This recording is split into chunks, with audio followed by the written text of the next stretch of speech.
अमरावती शहरात नशेच्या विडाख्यात अडकणाऱ्या ड्रग्स माफियांविरुद्ध अमरावती पोलिसांनी पुन्हा एकदा आक्रमक कार्यवाही करत मोठा धक्का दिला आहे।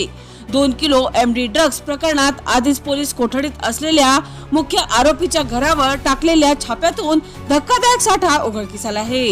मित्रांनो, आरोपी साकिब जावेद मोहम्मद आसिफ कुरेशी याच्या गवडीपुरा येथील घराची झडती घेतली असता 53 ग्राम एमडी ड्रग्स जप्त करण्यात आले। या साठ्याची किंमत तब्बल 7,95,000 रुपये असल्याचे समोर आले आहे। मित्रांनो, विशेष म्हणजे हा आरोपी आधीच 2 किलो एमडी ड्रग्स प्रकरणातील मुख्य संशयित असून पोलीस कोठडीत असतानाही त्याच्या घरात इतका मोठा साठा लपवून ठेवलेला आढळल्याने संपूर्ण प्रकरण अधिक गंभीर बनले आहे। यावरून शहरात एक संघटित आणि खोलवर रुजलेले ड्रग्स रॅकेट सक्रिय असल्याचे स्पष्ट संकेत मिळत आहे।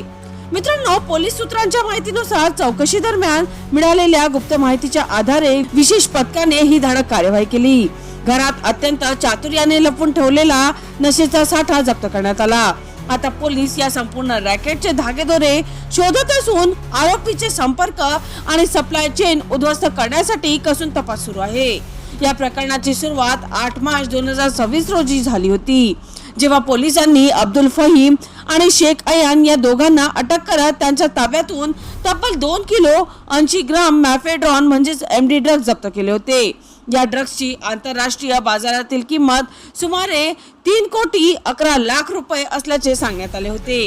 मित्रांनो, चौकशीत हा नशेचा माल मुंबईहून अमरावतीत आणला जात असल्याचे उघड झाले होते आणि त्यामागे मोठा आंतरजिल्हा रॅकेट कार्यरत असल्याचे समोर आले। पुढे 23 एप्रिलच्या रात्री मिळालेल्या गुप्त माहितीनुसार पोलिसांनी सोफिया नगर परिसरात सापळा रचून 24 एप्रिलच्या सकाळी 2 फरार आरोपींना ताब्यात घेतले।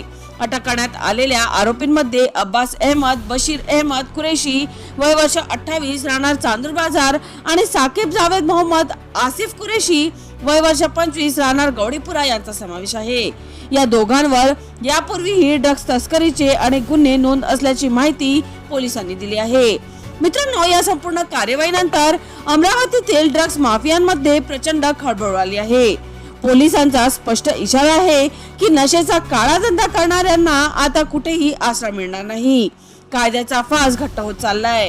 पोलिसांनी नागरिकांनाही आवाहन केले आहे की नशेच्या विरोधातील या लढ्यात सहभागी व्हा आणि कोणतीही संशयास्पद हालचाल तत्काळ प्रशासनाच्या निदर्शनास आणा। चला तर मित्रांनो, पुन्हा भेटू या नवीन बातमीसह। तोपर्यंत पाहत रहा अमरावती सिटी न्यूज।